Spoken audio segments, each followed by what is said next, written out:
రాజన్న సిరిసిల్ల జిల్లా వేములవాడ భగవంత్ నగర్లో ఓ ఇంట్లో నాగుపాము చొరబడ్డది. ఈరోజు ఆ నగర్లో 7 అడుగుల నాగుపాము ఇంట్లో చొరవడంతో యజమాని గుర్తించి సర్ప పట్టుకునే వారికి ఫోన్ ద్వారా సమాచారం అందించడంతో జగదీష్ సంఘటన స్థలానికి చేరుకొని ఆ యొక్క పామును పట్టుకొని దాన్ని తీసుకెళ్లి అడవిలో వదిలిపెట్టడం జరిగింది.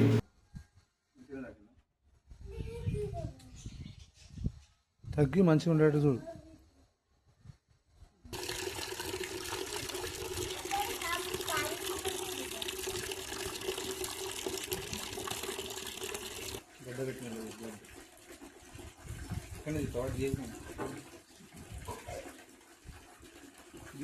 మూత్రం ఏదో